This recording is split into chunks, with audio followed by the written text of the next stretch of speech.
Hello, Greg from Balloon Market here, and welcome to BMTV. I'm very happy to say we have got Mr. Chris Horne here again from Amscan. Chris, hello. Hi, Greg. How are you? I'm all right, thank you. I should point out to everybody, Yes. still using this. Just want to be safe, even though some restrictions have been lifted. We still want to be safe. Anyway, how's life? What have you been up to?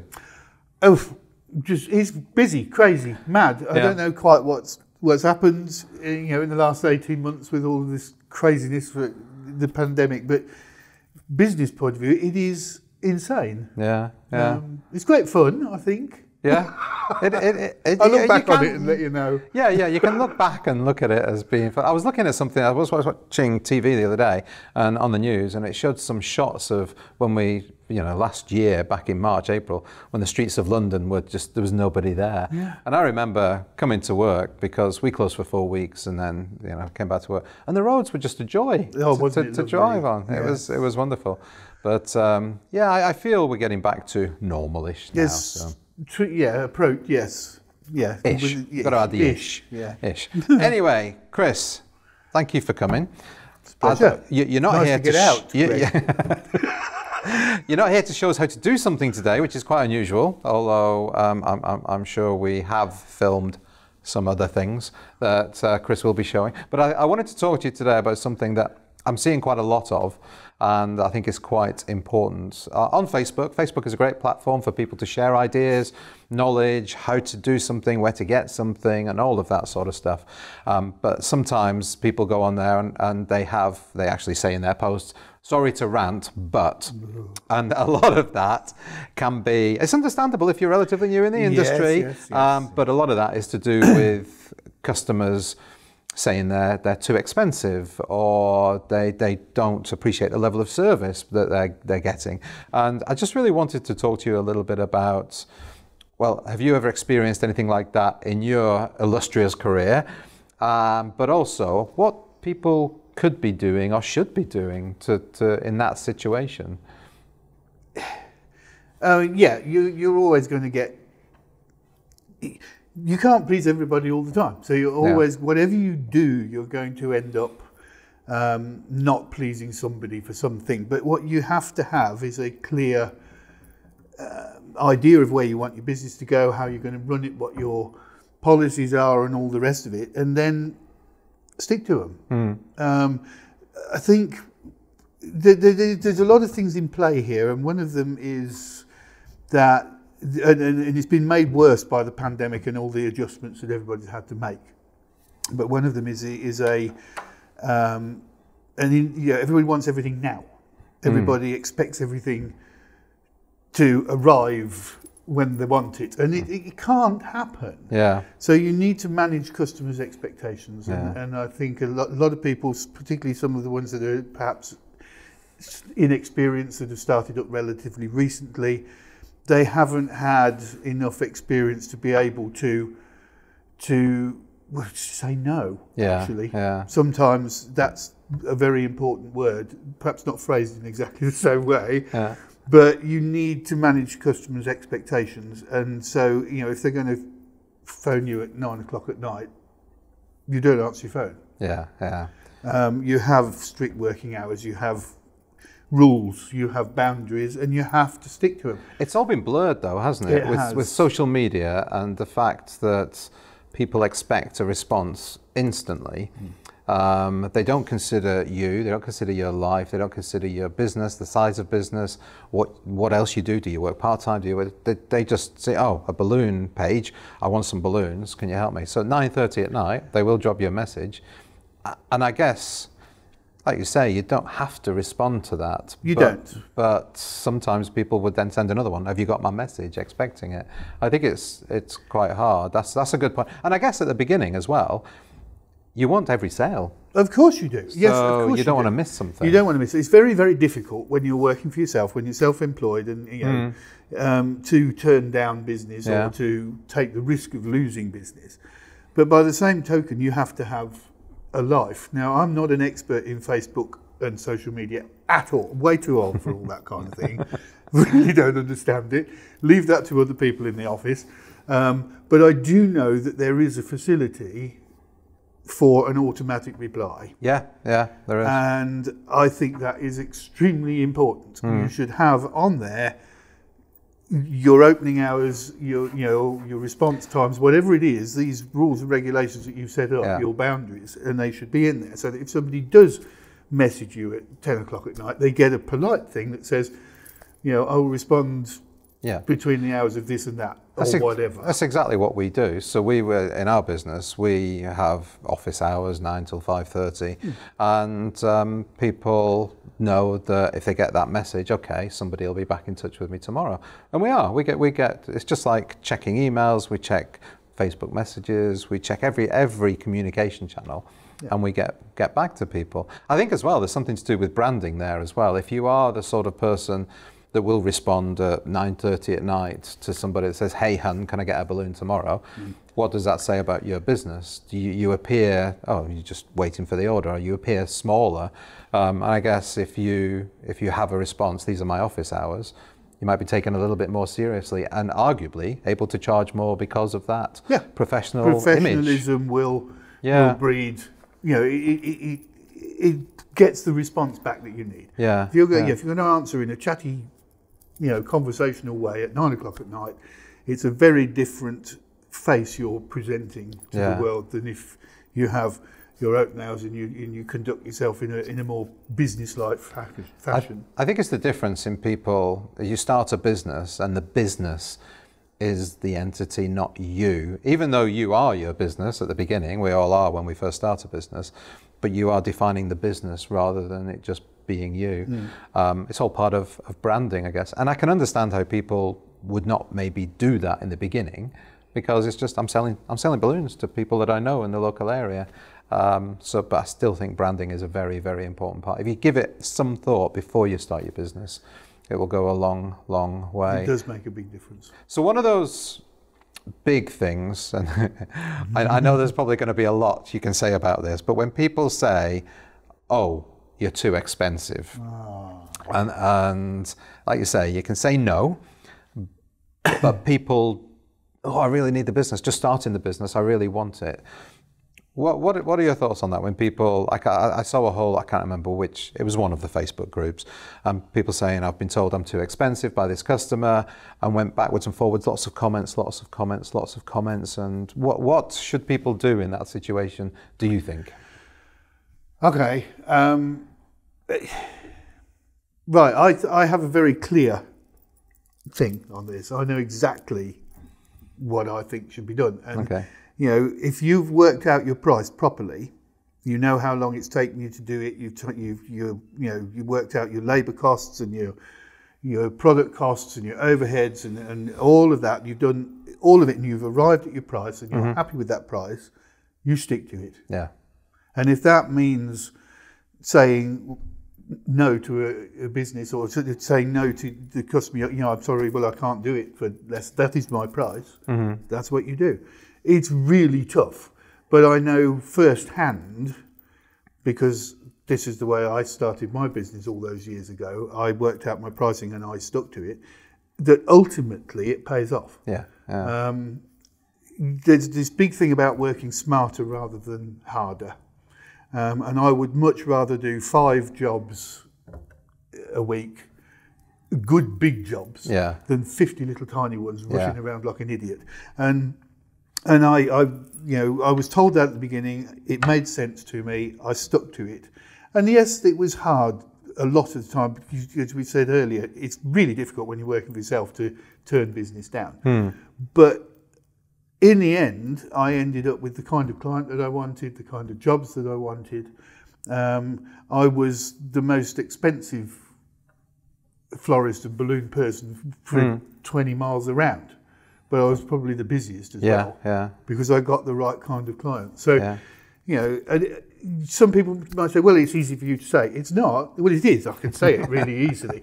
But it was a lot of heartache and stress and bother and worry and everything else. But I did stick to it, and it paid off. And I still hold to that now. You know, don't drop your prices just to get the job, because the next time they're going to want it dropping lower again, and you're just going to end up, with nothing. So we always used to say that when people do come, when we used to do a lot of balloon printing, and people would say, oh, I can get it cheaper somewhere else. And we used to say, yeah, you can. You absolutely can. And I don't know what the quality is like. I don't know this company.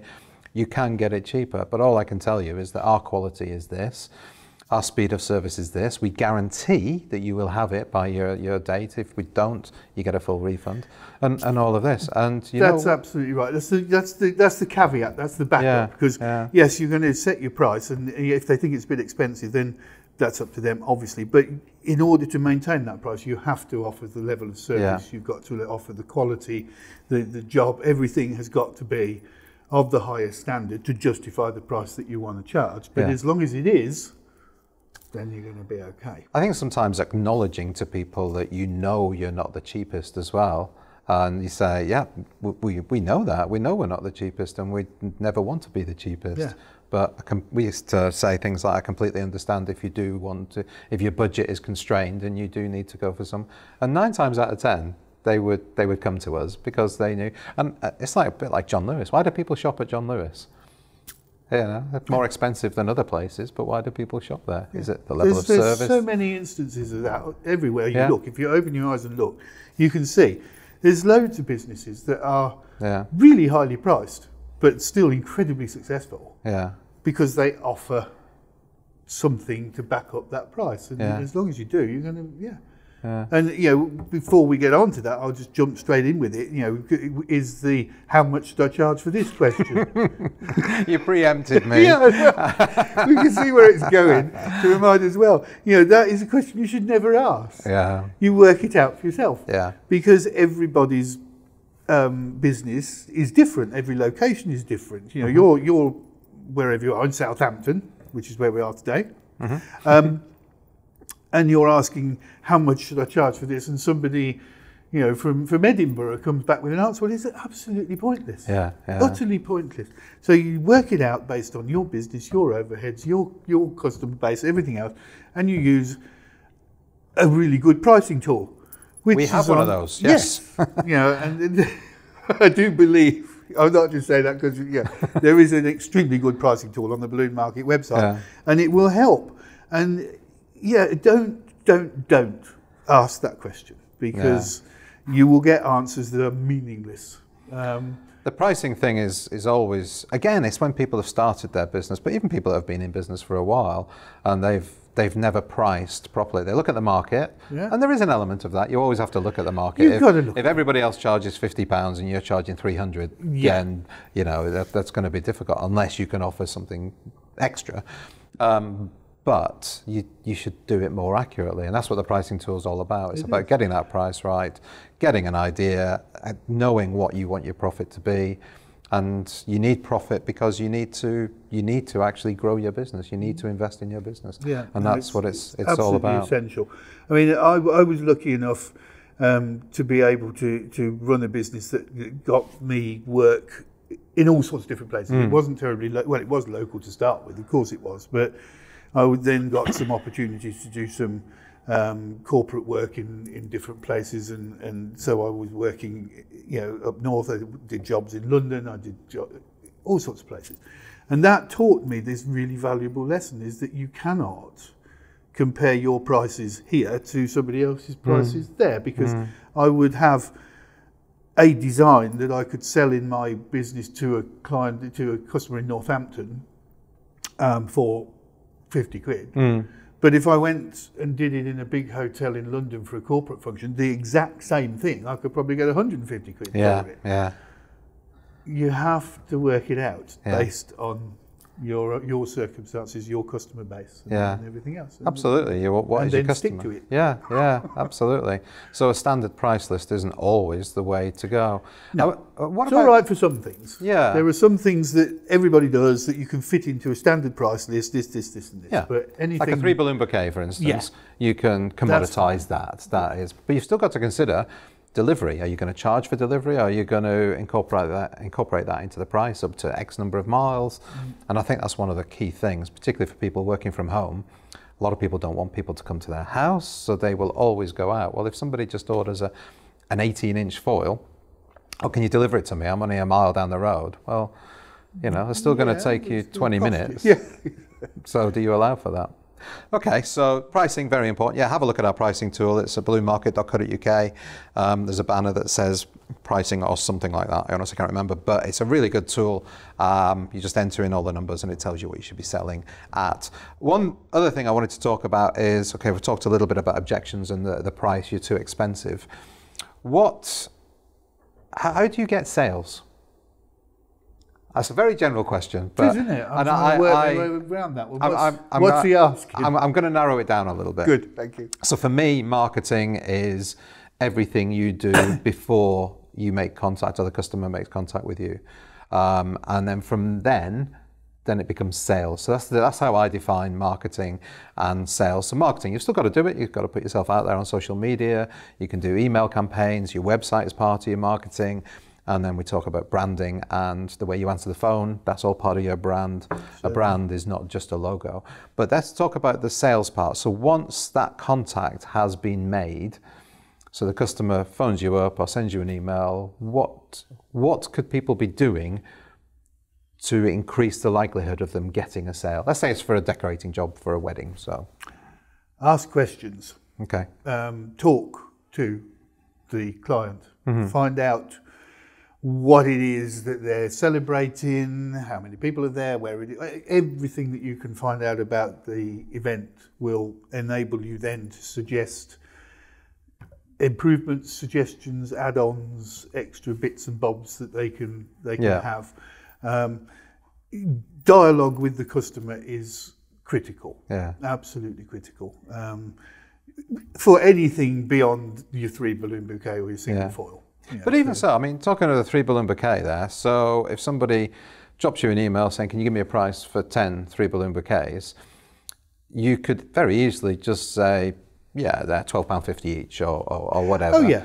Yeah, no, but you don't know anything. No, you don't. So even in that situation, you think, go back, ask some questions, what are they for? Because I guess the customer might not even know what is best for their situation. No, they probably won't, to be honest. They'll have seen something somewhere and thought, oh, that's, you know. So it does give you the opportunity, yes, to put it on a slightly better weight, but you need to find out how high the ceiling is or all sorts of things to make that, it's a 3 balloon bouquet and they just want 10 of them. Yeah.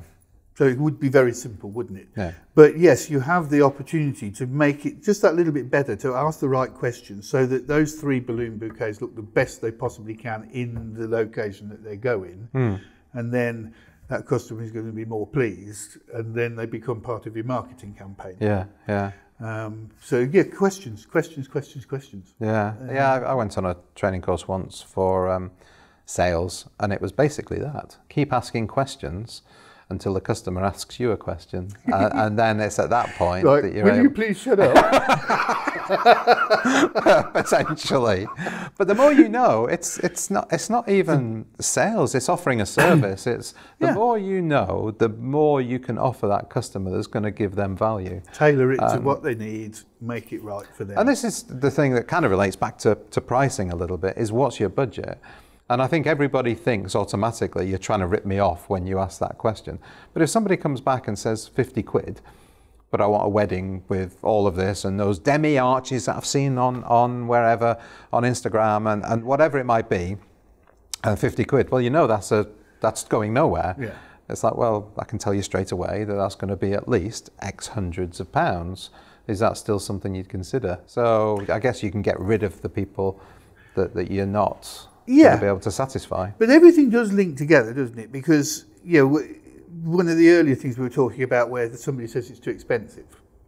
But by asking questions of that person to find out what it is that they really want or what they're expecting or anything else, it gives you an opportunity perhaps to suggest an alternative that might be within their budget. So rather than losing the sale completely, by asking questions and engaging in a conversation, then you might be able to salvage it and say, well, okay, this particular design that you asked for isn't feasible, but how about this or this or that?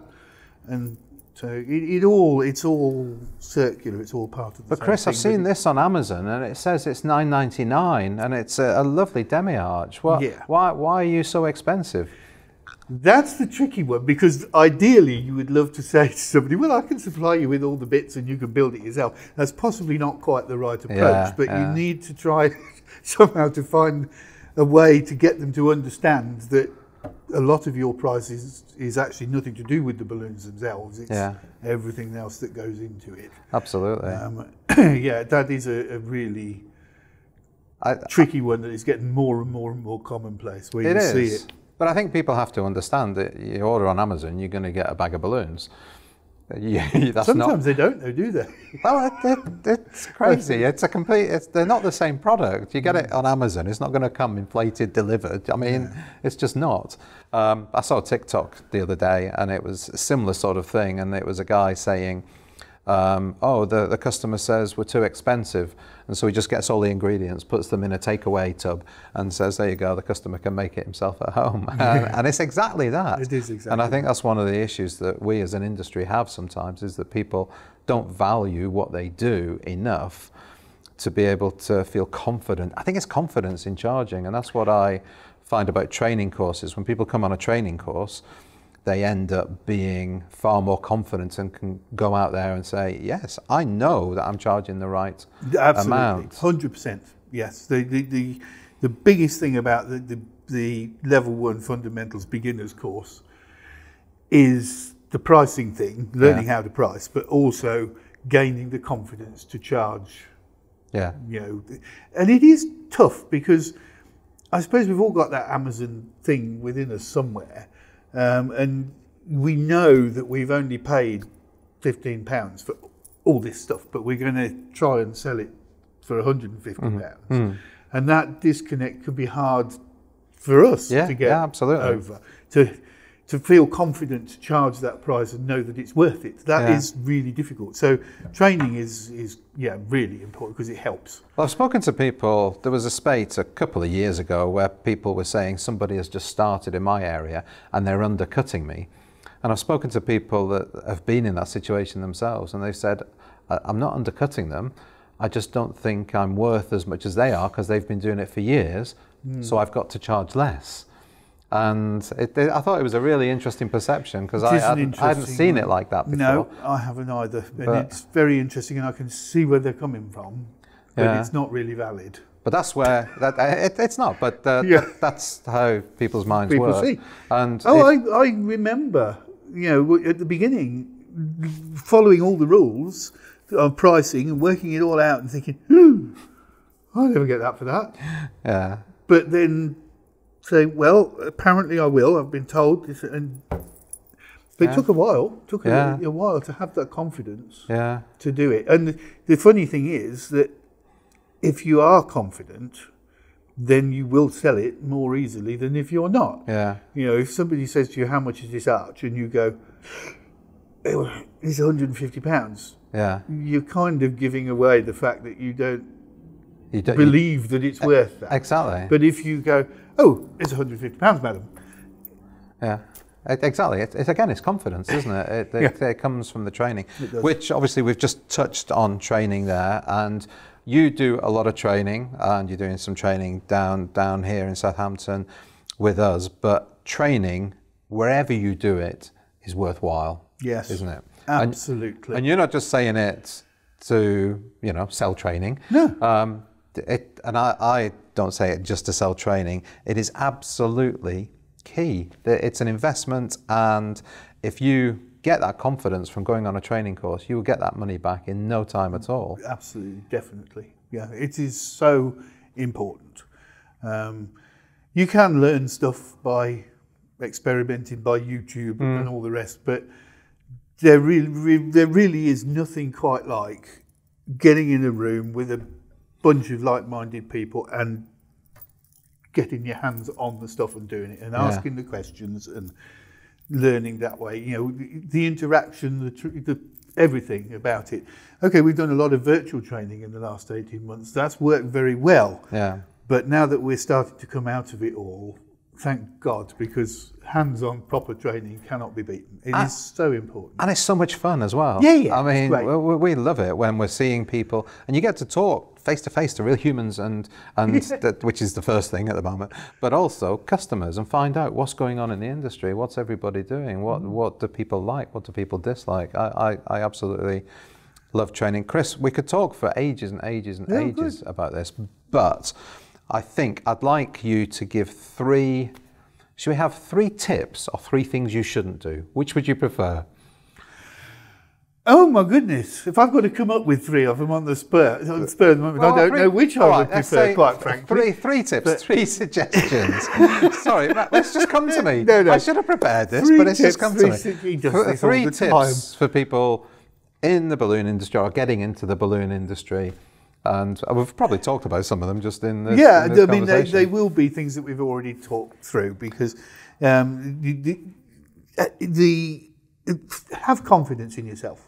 Yeah. Believe in yourself. That is really important. It's absolutely key. If you don't believe in yourself, nobody else will believe in you either. So, absolutely. Have confidence in yourself and stick to your prices. Don't lower your prices just because somebody else is doing it cheaper, or because somebody's told you that somebody else is doing it cheaper. That's your price. You've worked it out. Stick to it. But engage in conversation to find out if there's something you can offer if they don't like it. And then the third one came into my head and just went out again, which happens more often than nowadays. I also experience that. I'm going to say invest in yourself, and it's not an advert for training, but I think invest in yourself. And if it's balloon training, business training, any kind of training that's going to help your business, I think it's an investment. It is not a cost. It's an investment. No, it is. It is. Yeah, and it will pay back in spades. Yeah. I remember what the other one was now, so you get 4. All right. It was going to be set boundaries and stick to those. Yeah. This 9 o'clock at night, 7 o'clock in the morning thing, it's not on. Not for a professional business. Yeah. So you must life, work. You need both, but set your boundaries. And don't let them blur. And it makes you look professional, as you say. So, cool. Chris, as you know, as a guest on BMTV. Yeah, I know. I've been dreading this.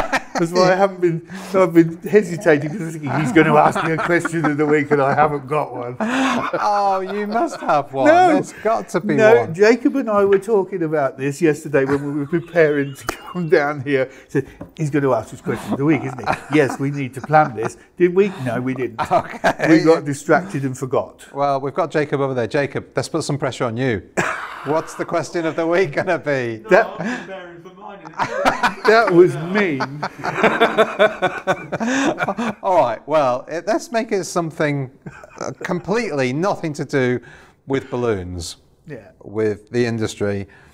What about, have you got something? Well, I was going to go, but have you got something? Something was coming into my head. Nothing to do with balloons, nothing to do with the industry at all. Okay. But throughout all of this, one thing that I've been trying to do is to find other things to keep me interested, keep things going for me. And I started baking, and I've had marvellous fun with that. I've made cakes and stuff for everybody, and even bought a new oven to make sure that they were, What have you done?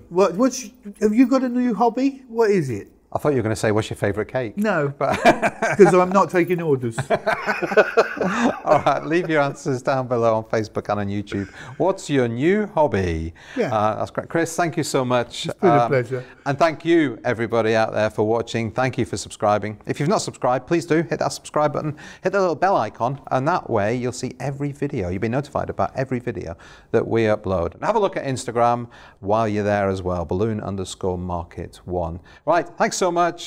Stay safe, stay happy. See you next time. Bye.